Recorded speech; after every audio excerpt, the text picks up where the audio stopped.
안녕하세요. 청상TV의 김교수입니다. 네, 오늘은 신체활동 지원 중에서 두 번째 시간. 네, 지난번 시간에 투약하고 배설하고 10문제 정도 살펴봤죠? 오늘은 개인위생 및 환경관리와 체해변경과 이동독기에서 또 10문제 정도를 살펴보실 거예요. 신체활동 지원이 보통 24개 정도 문제를 출제하거든요. 이 두 가지가 메인 파트죠. 나머지 3개 남은 데에서 한 4문제 정도가 출제가 될 거고요. 자, 개인위생에서 5개, 체해변경에서 5개 이렇게 문제가 출제된다고 보시면 될 것 같아요. 자, 그럼 이제 문제 보도록 할게요. 자, 46번입니다. 대상자의 의치를 관리하는 방법으로 옳은 것은 1번 전체의 의치는 왼쪽 의치와 아래쪽 의치를 맞춰서 보관한다. 2번 의치는 표백제에 담가 소독한다. 3번 의치를 끼울 때는 손바닥으로 밀어 끼운다. 4번 의치는 뜨거운 물로 삶는다. 5번 의치는 24시간 착용하는 것이 좋다. 몇 번일까요? 네, 1번입니다. 의치 관리에 관한 걸 묻는 거죠. 우리가 개인위생 파트는 구강 관리부터 시작해서 네, 옷 갈아입히기까지 소단어만 9개예요. 이 9개 중에서 5개가 출제된다라고 보시면 돼요. 그러니까 지금 현재 1번이 구강 관리였죠. 구강 관리 중에서 입안 헹구기, 입안 닦아내기, 그다음 칫솔질하기, 의치 관리. 예. 이 중에서 이제 하나가 출제가 되는 거거든요. 오전에서 여기가 의치가 나면 오후에서는 다른 문제가 났었어요. 근데 늘 말씀드리지만 CBT 시험은요 예측 불가능. 다 공부하셔야 돼 그냥. 중요한 거 다 왜 랜덤식으로 나한테 뭐가 들어올지 잘 모르니까요. 근데 의치에서 알아둬야 할 것들이 뭐냐. 지금 보시면 1번은 맞는 내용이고요. 표백제에 담그시면 안 되잖아요. 네, 끼울 때 손바닥으로 끼우기 쉽지가 않습니다. 네, 뭘로 해요? 엄지와 검지로 잡아서 엄지가 입안으로 들어가게 해서 끼워주는 거지 손바닥으로 밀어 끼우실 수가 없어요. 그 다음에 뜨거운 물로 삶아라. 변형되셔서 안 되죠. 24시간 착용하는 것이 아니라 압박에 대한 잇몸의 압박에 대해 잇몸에 대한 말이 꼬였네요. 압박 자극을 해소하기 위해서 자기 전에 의치를 빼서 보관한다. 그렇죠? 그래서 하루 6시간에서 7시간 정도는 제거하는 걸 권장하는 거죠. 자, 늘 말씀드립니다. 문제는 의치 관리로 개념을 잡았다면, 문제는, 그쵸? 네, 문제의 의치 관리로 개념을 잡았다면, 그럼 구강청결도기에서 의치 아니고 나머지가 있잖아요. 입안 닦아내기가 있고, 입안 헹구기가 있고, 칫솔질. 여기도 한번 개념을 잡아주셔야 이런 문제가 나와서 또 맞출 수가 있죠. 그쵸? 그럼 닦아내기에서 중요한 건 뭐냐면, 어떤 사람이 입안을 닦습니까? 치아가 없거나 연화장애가 있거나 의식이 없거나 살에 들리기 쉬운 대상자가 입안 닦아내기를 해요. 그리고 항상 닦는 순서는 윗니와 잇몸이 1번입니다. 이런 거 기억하셔야 되죠. 또 입안을 헹굴 때는 식전에 효과가 있고 식후에 효과가 있습니다. 식전에 입안을 헹군다는 건 구강의 건조를 예방하고 타액이나 위액의 분비를 촉진해요. 식욕 증진까지 일어날 수 있는 거죠. 그럼 식후에 입안을 헹군다는 건 음식물 제거가 물론이고요. 음식물로 인한 지식 예방. 입안에 음식물이 남아있으면 항상 열려있는 기도로 넘어갈 수가 있어요. 특히 편마비 대상자들. 그래서 항상 식사하시고 나셔서 마비 쪽에 음식물 찌꺼기가 고이지 않게 빼주거나 제거시켜줘야 되는 게 가장 중요한 내용이잖아요. 자, 여기도 식전과 식후를 섞어놓고 식전의 효과로 맞는 것은 식후의 효과로 맞는 것은 이렇게 얼마든 출제할 수 있는 내용입니다. 자, 의치 외에 또 보셔야 될 게 이거지, 칫솔질. 잇몸에서 치아 방향으로 합니다. 앉은 자세가 가능하면 앉혀서 머리를 앞으로 숙인 자세로 합니다. 뒤로 고개를 젖히면 기도가 열려버려서 질식의 우려가 있죠. 앉은 자세가 불가능하다면 편마비실하면 반드시 건강한 쪽이 아래로 향하게 합니다. 치약을 묻힌 칫솔은 45도 각도로, 그쵸? 그 다음에 교과서에 칫솔질 할 때 또 요거 말고 중요하게 다뤘던 거 있을 거예요. 네, 뭐 있어요? 치약은 칫솔모에 두툼하게 올리지 않고 칫솔모 아래쪽까지 깊게 눌러 짤 수 있도록 맞춰주시라는 거. 혈액응고 장애가 있으시다면 출혈 가능성이 있기 때문에 치실은 사용하지 않는다는 거. 이런 내용들도 같이 잘 알아두셔야 되겠죠. 자, 이제 47번으로 갑니다. 침대에서 누운 상태로 머리를 감기는 방법으로 옳은 것은 1번 공복이나 식후에 시행한다. 2번 베개를 치우고 침대 중앙에 머리가 오도록 한다. 3번 머리 밑에 패드를 대고 패드 끝을 물바지 양동이 안에 놓는다. 4번 두피에 염증이 있으면 두피 보호제를 바른다. 5번 감긴 후에 남은 물기는 자연 건조시킨다. 몇 번일까요? 자, 3번입니다. 두발 청결 도끼죠. 머리 감기는 방법. 네. 자, 두발 청결 도끼에서 옳은 것은 이렇게 했으니까 공복이나 식후는 피해서 하십니다. 비교적 또 덜 추운 시간대에. 자, 베개를 치우고 침대 중앙에 머리가 오지 않습니다. 어디로 갈까요? 침대 모서리. 모서리 쪽으로 가셔야지 요양보호 선생님도 대상자와 가까워지고, 네, 머리 감기기가 편해지잖아요. 거리가 멀면 멀수록 손이 뻗어져야 되고, 그럼 불편해질 수 있으니까요. 머리 밑에 패드를 대고 패드 끝에 물받이 앙동이 맞습니다. 두피에 염증이 있으면 보호제 발라주시는 게 아니라 보고하셔야 돼요. 감긴 후에 나무 물기는 자연 건조시키시면 안 돼요. 드라이로 헤어드라이로 되도록이면 얼른 머리를 말리셔서 체온 변화가 생기지 않게 도와주셔야 되겠죠. 예, 이 머리 감기는 방법인데 이거 말고도 머리 감기는 방법에서 좀 알아두셔야 될 게 있죠. 네, 어떤 게 있을까요? 물 없이 쓰는 두발청결도끼. 예, 물을 사용하지 않는다는 거고요. 즉시 사용할 수 있고 물이 없이 쓰는 거예요. 그렇죠? 머리에 발라서 거품을 내고 수건으로 닦아 빗어주는 거. 손질하기, 머리 손질 빗질도 있어요. 엉켰다면 물을 적신 후에 손질한다는 거고, 네, 그 다음에 두피부터 시작해서 끝방향으로 닦아 내려간다는 거. 요런 것도 같이 기억을 해두셔야 되죠. 왜? 머리 감기는 거가 요거로만 문제를 내는 건 아니니까요. 그런 예시 문항도 같이 출제할 수 있다는 거죠. 자, 다음은 48번 문제입니다. 세수하는 대상자를 돕는 방법으로 옳은 것은 한 번 사용한 수건은 같은 면을 사용한다. 2번 얼굴은 이마, 눈, 귀, 코, 순으로 닦는다. 3번 눈곱이 없는 쪽 눈부터 닦는다. 4번 입술과 그 주변을 알코올 솜으로 닦아준다. 5번 면봉이나 기계로 귀 안쪽의 기지를 닦아낸다. 몇 번일까요? 네, 3번입니다. 눈곱이 없는 쪽 눈부터 닦는다. 지금 세수하는 방법을 물었죠? 우리가 세수할 때 한 번 사용했던 수건은 다시 쓰지 않습니다. 오물이 묻어 있기 때문에. 그 다음에 세수할 때 순서가 있죠? 시작이 어디예요? 눈부터 시작하죠, 눈. 그쵸? 네, 눈. 이게 위에서부터 아래로 내려가시는 건데 순서가 시작이 눈이에요, 눈.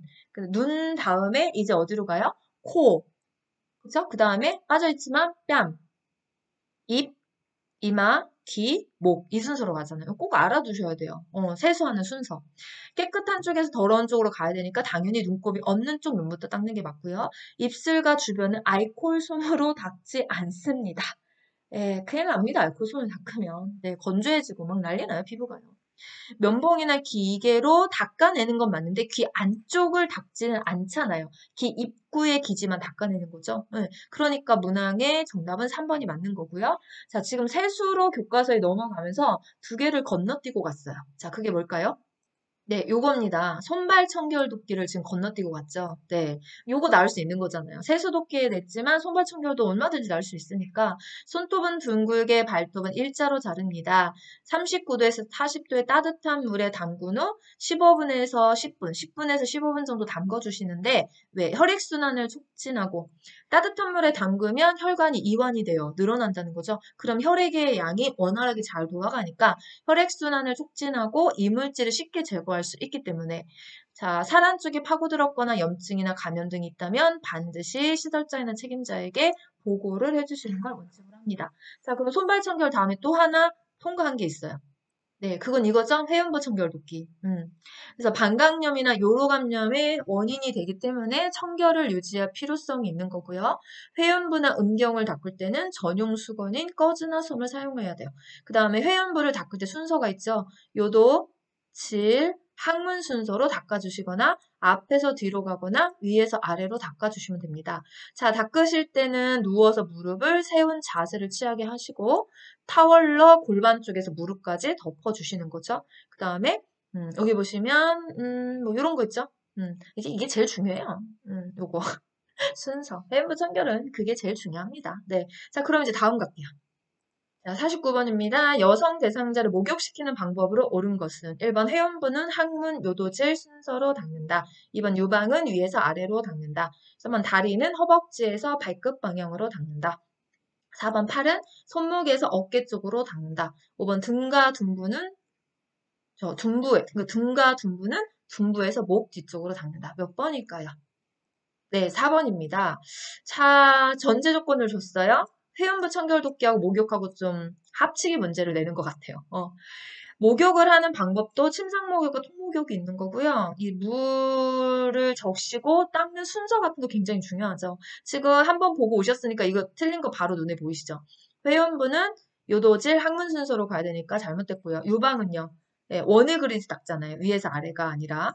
다리는 팔과 다리는 말초에서 중심 방향. 그러니까 다리는 말초가 발끝이니까 발끝에서 허벅지 쪽으로. 예, 여기 반대죠. 팔은 손목에서 어깨. 맞네요. 말초에서 중심 방향. 둔과 둔부는 깨끗한 쪽에서 더러운 쪽으로 가야 되니까 둔부에서 목이 아니라 목에서 둔부 쪽으로. 침상목욕의 순서에다가 회원부 청결에다가 여자의 여성 대상자를 딱 지정을 하니까 왜 완전히 바뀌어버리네요. 그쵸? 문제가 조금 예, 업이 되긴 했지만 뭐 어렵지 않게 풀으셨을 거다라고 생각을 합니다. 목욕도끼에서 예, 같이 이제 원칙하고 섞어서 내는 문제였어요. 자, 문제에서는 다루지 않았지만 우리 풍목욕에서 이것도 한번 꼭 보고 지나가는 걸 권장합니다.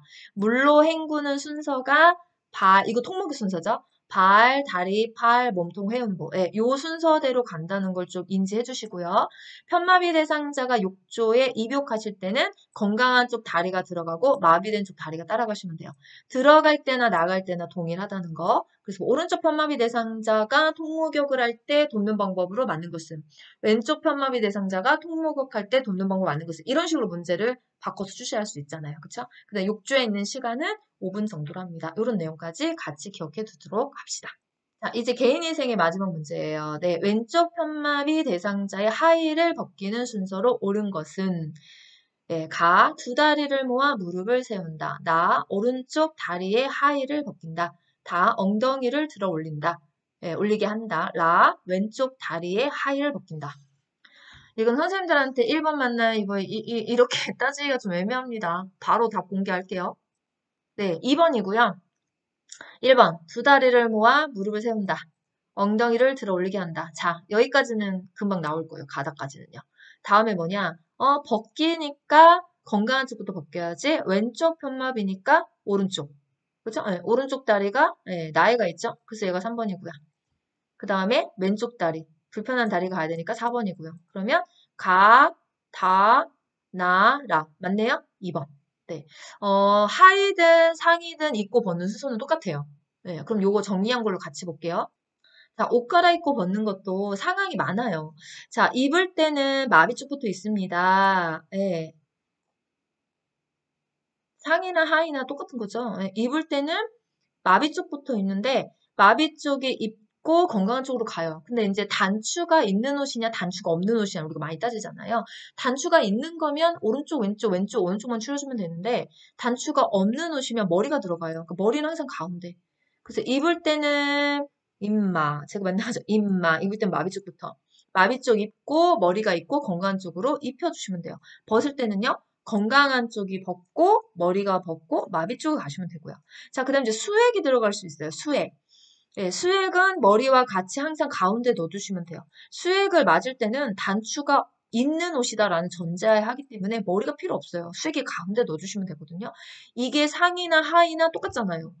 네, 머리가 들어가진 않지만. 아까 그래서 우리가 하의 하는 경우에는 뭐 머리 얘기가 들어가지 않고 오른다리 왼다리 오른다리 왼다리 얘만 추려주시면 되니까. 엄청 많은 문제를 낼 수 있어요. 옷 갈아입기는요. 제가 한 10문제 이상 만들 수 있을 것 같은데. 예, 그렇지만 순서 되게 중요하니까 잘 기억해 두시도록 합니다. 자, 이제 체위 변경 갑니다. 자, 51번입니다. 침대에 있는 대상자를 휠체어로 이동시킬 때 요양보호사의 신체 손상을 줄이는 방법으로 옳은 것은 1번 방향을 전환하는 경우에 허리를 돌린다. 2번 대상자와 일정 거리를 유지하고 이동시킨다. 3번 동작을 빨리 움직인다. 4번 무릎을 굽히고 무게 중심을 낮춘다. 5번 두 발을 모아 중심을 잡는다. 몇 번일까요? 네, 4번입니다. 이거 어디서 출제한 건가요? 여기 뭐 위에 전제 조건은 필요 없어요. 여기 딱 보셔야 돼. 요양보호사의 신체 손상을 줄인다. 신체 정렬법에서 문제를 출제한 거예요. 안 냈었어요. 한동안에. 근데 이제 최근에 문제가 여기서 잘 출제하지 않았었는데 했는데 40일의 문제에서 등장을 해서 제가 일부러 이걸 갖고 온 거거든요. 네. 근데 그 전까지는 신체 정렬 방법을 좀 뜸하게 내다가 41회에서 한번 출제를 한 것 같아요. 그래서 교과서에 281페이지에 가면 신체 정렬 방법에 대해서 설명해요. 자, 뭐라고 얘기하냐?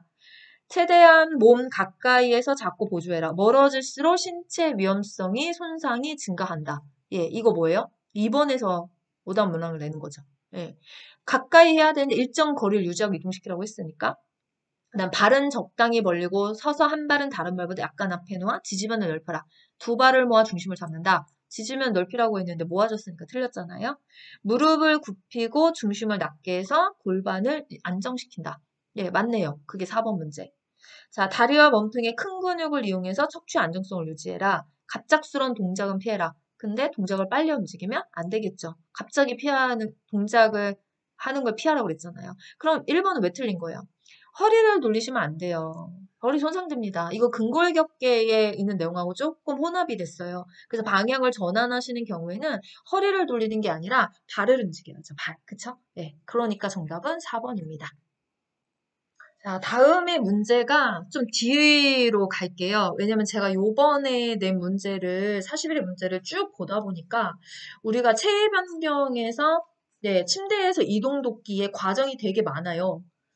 네, 침대 머리 쪽으로 이동하기, 그다음 뭐 오른쪽 왼쪽으로 이동하기, 그다음 뭐 옆으로 눕히기, 일어나 앉기, 편마비 대상자, 사지마비 대상자 이런 경우가 엄청 많은데 이번 시험 문제는 아주 41은 독특하게요. 단 한 개도 출제하지 않았어요. 네, 그러면 이제 다음 CBT 시험에서는 안 내는 거냐? 제가 또 말씀드리죠. 아니라고. 네, 아니에요. 얼마든지 낼 수 있거든요. 그래서 거기 파트 내용을 좀 봐주셔야 되는데, 제가 편집하면서 아까 그게 뒤로 갔어야 되는데 앞으로 와가지고 조금 요 개념 정리를 한번 하고 갔으면 좋겠어요. 왜냐면 많이 출제하는데 예, 안 났다고 아니에요. 다음엔 안 납니다. 아니 안 난 게 더 위험해요. 더 날 수 있는 가능성이 높으니까. 자, 침대 머리 쪽으로 이동합니다. 제가 수업 시간에 늘 말씀을 드렸어요. 유튜브 강의할 때도 늘 얘기했고요. 상상하시라고. 아래로 침대 아래로 내려온 대상자를 머리 쪽으로 끌고 올라갈 때는 그쵸? 매트는 일단 수평으로 하시고 베개는 머리 쪽에 갖다 놓은 상태에서요. 협조가 가능하시다면 대상자 보고 침대 머리 쪽 난간을 잡게 하신 상태에서 요양보호사는 한 손은 대퇴 아래에 나머지 한 손은 침상면을 밀면서 신호와 같이 머리 쪽 이동시켜 주시면 되고요. 협조가 불가능한데요. 요양보호 선생님 한 분이 아니라 두 분이 필요하시죠? 양편에 마주 서셔서 한 손은 어깨와 등을 받치시고 나머지 한 손은 둔부와 대퇴를 지지한 상태에서 마주 서신 분이 신호에 맞춰서 머리 쪽으로 이동시켜 주시면 돼요. 네, 상상되시나요? 자, 두 번째는요, 침대의 오른쪽 또는 왼쪽으로 이동합니다. 자, 오른쪽으로 이동하는 거와 오른쪽으로 눕히기는 다른 겁니다. 왼쪽으로 이동하는 거와 왼쪽 눕히기는 또 다른 거예요. 이동을 한다고 하는 것은 상체와 하체를 다 오른쪽으로 움직이는 거고 왼쪽으로 움직이는 거예요. 옆으로 눕히기는 반만 방향을 돌려주는 거예요. 저희가 지금 하는 건 이동이니까 이동하고자 하는 쪽에 요양보 선생님이 서세요. 왜? 밀어버리는 게 없어요. 요양보호사 쪽으로 네, 최대한 어르신 몸을 끌어당길 거니까 이동하고자 하는 쪽에 서세요. 상반신과 하반신을 나누어서 이동하셔야 돼요. 상반신을 이동하실 때는 목에서 겨드랑이와 허리 아래에 손을 넣어주시는 거고 하반신을 이동하실 때는 허리와 엉덩이 밑에 손을 넣어서 이동을 시켜주시면 돼요. 이게 이동하는 방법이죠. 자, 이제 옆으로 눕히기 합니다. 옆으로. 요양보호사가 돌려 눕히려고 하는 쪽에 섭니다. 왜? 이것도 밀어버리는 게 아니라 방향을 잡아당기는 거니까. 회전축을 만들어 주시는 거예요. 머리. 돌려 눕히려고 하는 쪽으로 갑니다. 눕히려고 하는 쪽에 손을 위로 올리거나 양손을 가슴에 포갭니다. 자, 무릎을 굽히거나 돌려 눕는 방향과 반대쪽 발을 다른 쪽 발에 올려놓습니다. 여기 회전축이죠. 머리, 손, 발. 그 다음에 반대쪽. 네, 여기 몸쪽에서 반대쪽 어깨와 어디다가요? 엉덩이에 손을 대고 옆으로 돌려 눕혀 주시면 됩니다. 제가 지금 설명하는 부분들을 잘 상상하시면서 기억하고 계셔야 돼요. 지금 수업을 저한테 처음 듣는 게 아니잖아요.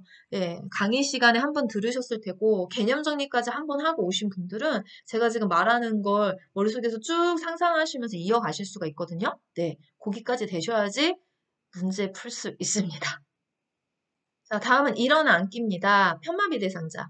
요양보호사는 대상자 어느 쪽에서요? 건강한 쪽에 섭니다. 벌떡 일으킬 수 없어요. 옆으로 돌려눕힌 상태에서. 그러면 이때는 양쪽 무릎을 굽혀 세운 후 어깨와 엉덩이 또는 넙다리를 이용해서 당연히 마비측이 위로 가게 돌려눕힙니다. 이 상태에서 요양보호 선생님이 한 손으로 대상자 어깨와 등을 나머지 엉덩이 부분이 넙다리 부분을 지지해서 이렇게 앉혀주시면 돼요. 자, 이때 대상자는 건강한 손으로 그림처럼 바닥을 짚고 일어날 수 있도록 하시면 됩니다. 이게 편마비 대상자 일어나는 방법이죠. 자, 다음은 사지마비 대상자입니다. 네, 마비된 양손은 가슴에 올려주시고요. 요양보호선 한쪽 팔을 대상자의 목 밑을 깊숙이 받쳐서 손바닥으로 반대쪽 어깨 밑을 받쳐주시고 다른 한 손은 가슴에 올려진 손을 지지하시면서 어깨 밑에 위치한 손바닥으로 대상자 상체를 밀어 올리시면서 이렇게 앉혀주시면 됩니다. 네, 이때 있죠, 눕다리. 네, 눕다리가 골절되실 수 있으니까 네, 쭉 무리해서 펴지 마시고 무릎을 살짝 굽혀주세요. 이런 내용도 들어가 있죠. 자, 이제 일으켜 세우기 갑니다. 앞에서 보조하는 방법이 있고 옆에서 보조하는 방법이 있습니다. 자, 앞에서 보조할 때는 발을 무릎보다 살짝 안쪽으로 옮겨줍니다. 잘 기억하세요. 요양보호사는 자신의 무릎으로 대상자의 마비 쪽 무릎 앞쪽에 대고 지지하신 상태에서 양손 어디로 가요? 허리를 잡고 지지해서 네, 이렇게 세워주시면 돼요. 그럼 옆에서 보조할 때는 양발을 무릎보다 조금 뒤쪽으로 갑니다. 앞에서 보조는 아니고요. 옆에서 보조는 뒤에요. 그냥 외우셔야 돼. 따지지 마세요. 따지시는 순간 복잡해져요. 그냥 있는 그대로 알았어요. 앞에서 보조는 아니에요. 옆에서 그럼 뒤로 갈게요. 이렇게 그냥 외우시면 돼요. 표현이 같은 표현이에요. 이거 이해한다고 되는 게 아니, 이해하면요 되게 복잡해요. 왜? 아니, 똑같은 건데 한글이 어다르고 아다른 것처럼 그냥 어감만 달리 쓴 것뿐이거든요. 당연히 다 무릎보다 뒤로 가고 안으로 가셔야 돼요. 교과서에서 보셨잖아요. 이렇게 일자로 나온 상태에서 못 일어난다고 살짝 구부러져야 되는 거잖아요. 자, 그 다음에 마비된, 요양보호사 옆에서 보조하실 때 마비된 쪽 가까이에 위치하고 발을 대상자의 마비된 발 바로 뒤에 놓아주시면 돼요. 요양보호사 대상자의 마비된 대퇴부, 그렇죠? 네, 마비된 대퇴부와 반대쪽 허리를 부축해서 이렇게 세워주시면 됩니다. 네, 이거 잘 기억하셔야 되겠죠? 자, 이제 52번 문제입니다. 다음 그림에서 허리와 넙다리의 긴장을 완화하기 위해서 타월이나 베개를 받쳐주는 위치로 옳은 것은? 예, 바로 공개해야 돼요. 네, 몇 번일까요? 1번입니다. 1번입니다. 이거 어디서 나오는 거예요? 침대에서 체위 변경할 때, 예, 기본체 형태 4가지가 있죠. 1번, 천장을 쳐다보고 똑바로 누웠습니다. 앙하이. 2번, 숨차거나 얼굴 씻을 때 식사 시나 위관 영양할 때 45도 올렸습니다. 반자위. 3번, 등에 상처가 있거나 등의 근육을 쉬게 해줄 때 엎드린 자세입니다. 보기. 그다음 4번, 옆으로 누웠죠? 둔부의 압력을 피하거나 관장할 때 쓰는 측위입니다. 그 중에서 지금 엎드려져 있으니까 뭐예요? 보기 문제를 내는 거고요. 보기를 취했을 때 아랫배와 그쵸? 네, 아랫배. 그 다음에 발목 밑에 베개를 받쳐주고 있는 게 허리와 넙다리 긴장을 완화시켜주기 위한 거예요. 이거 그림에 있어요. 여러분 교과서 289페이지에 있고요. 예전에도 났던 문제예요. 똑같이. 이거 거기서 이제 이렇게 왜 받쳐줍니까? 이렇게 아예 허리와 넙다리 긴장을 완화시켜주기 위함입니다. 또는 허리와 넙다리 긴장을 완화시켜주기 위해서 어디 부위에 받쳐줍니까? 이렇게 얼마든지 출제할 수 있거든요. 그러니까 이런 부분들 잘 기억해 두셔야 되겠죠? 체위 변경의 그 기본 형태로 문제를 낸 거예요. 자, 다음은 휠체어 이동 돕기에 관한 거거든요. 그래서 이제 휠체어 접는 순서, 펴는 순서 알고 계시죠? 예, 여기 40일에만 출제하지 않은 거지, 거기서도 문제 굉장히 많이 출제를 하고 있는 상황이에요, 지금. 그래서 접을 때는 잠금 장치를 잠근다, 발받침대를 올린다, 시트를 들어 올린다, 팔걸이를 접는다. 펼 때는요, 잠금 장치를 잠근다, 팔걸이를 펼친다, 시트를 눌러 편다. 예, 소리 귀로 잘 들어주셔야 돼요. 그 다음에 휠체어를 이동할 때 작동법이 있어요. 제가 문제를 가져오진 않았지만 40일에도 한 문제가 출제했어요. 예, 그래서 문턱을 올라가실 때는 뒤로 기울인 상태에서 앞바퀴를 들어 올려서 앞바퀴가 가고 뒷바퀴가 따라가시면 돼요. 그럼 내려갈 때는 당연히 뒤로 돌려서 뒷바퀴가 내려가고 앞바퀴가 내려가시면 되죠. 앞바퀴가 먼저지 뒷바퀴가 먼저인지 요 구분만 잘 해두시면 문제 푸실 수 있습니다. 다음은 오르막길과 내리막길이에요. 체중이 많이 나가거나 급경사일 때는 다 똑같습니다. 지그재그로 갑니다. 지그재그로 힘을 분산하기 위해서 그런 거죠. 내리막길도 똑같죠. 지그재그로. 단 다른 거 하나. 휠체어를 뒤로 돌려서 내려간다.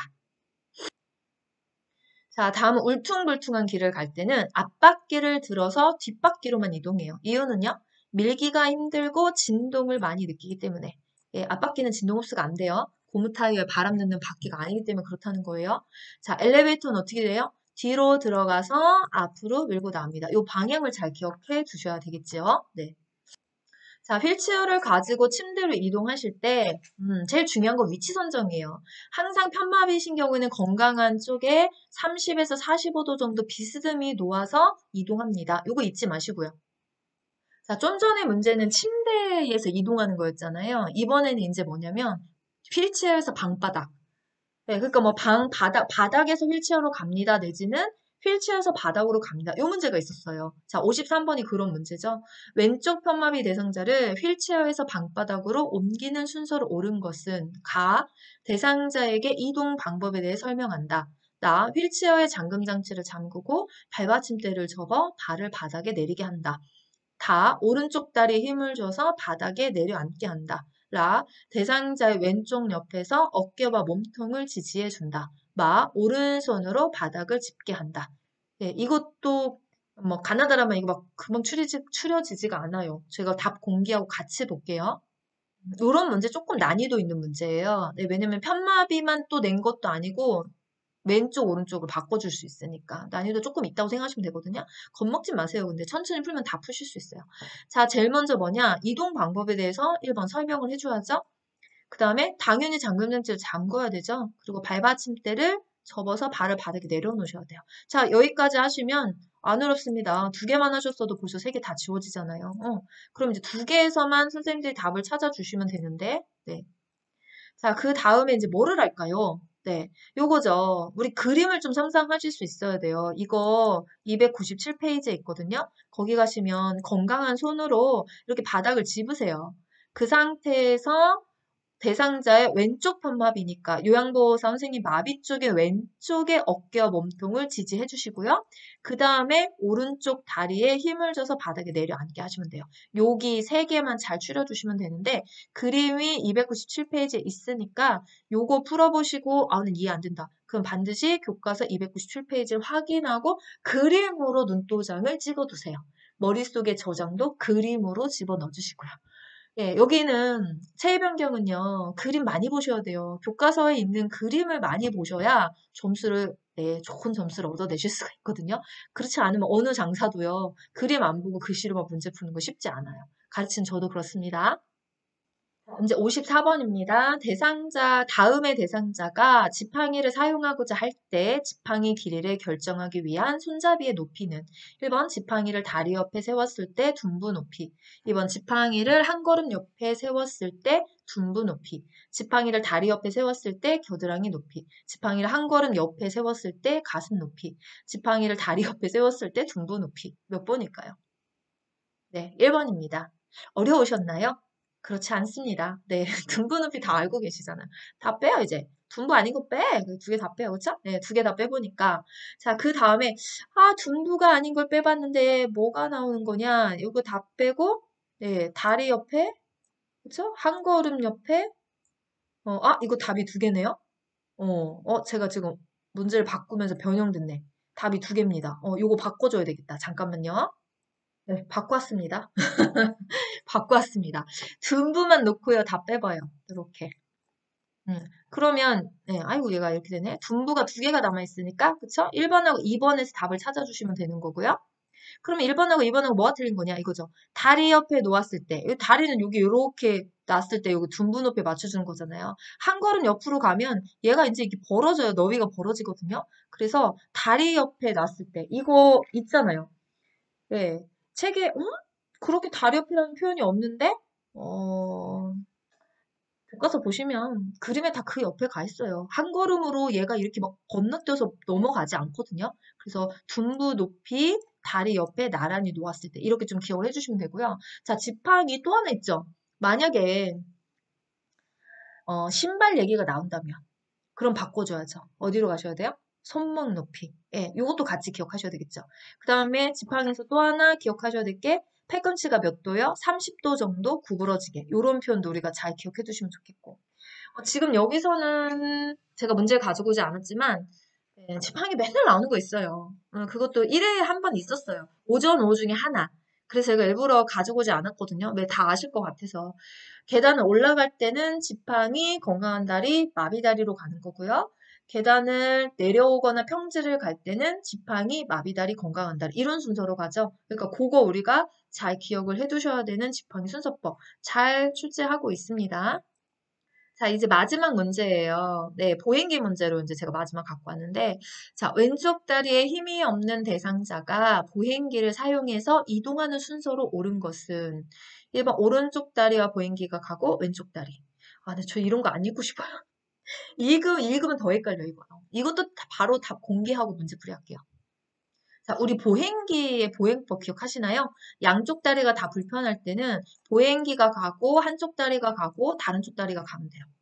오른쪽이 먼저 가면 왼쪽 가고 왼쪽 갔으면 오른쪽 가면 되고요. 그쵸? 그 다음에 한쪽이 불편한 경우 있어요. 그럼 보행기하고 불편한 약한 다리를 먼저 내보내고 그 다음에 건강한 다리가 따라가는 거잖아요. 그래서 지금 왼쪽 다리에 힘이 없다라고 전제 조건을 줬으니까 왼쪽 다리와 보행기를 먼저 보내고 나서 건강한 다리인 오른쪽 다리를 따라가 주시면 돼요. 예, 보행기 보행법도 이렇게 잘 출제하고 있으니까 지팡이가 하나 나면 뭐 보행기가 나고 보행기가 나면 지팡이가 나고 시험장 가보셔야 알죠. 내가 보행기 문제를 받을지 지팡이 문제를 받을지. 예. 체임 환경 파트가 자꾸 어렵다고들 하시는데 꼼꼼히 공부해 두시면 네, 도움이 많이 될 거고요. 그리고 이렇게 문제를 풀어보시면서 아, 나는 잘 모르겠다. 그럴 때는 반드시 개념 정리로 다시 돌아가셔야 돼요. 제가 그래서 이 문제 아래에 개념 정리를 다시 하실 수 있게 링크를 열어놓잖아요. 거기 가셔서 한번 자세히 공부를 하시고 다음에 또 문제를 풀어보시면 굉장히 다를 겁니다. 느낌이요. 네, 그렇게 하셨으면 좋겠어요. 자, 오늘은 여기까지 하고 마무리하고요. 김 교수는 이제 다음 주, 네, 그죠? 다음 주에 찾아뵙도록 하겠습니다. 수고하셨습니다.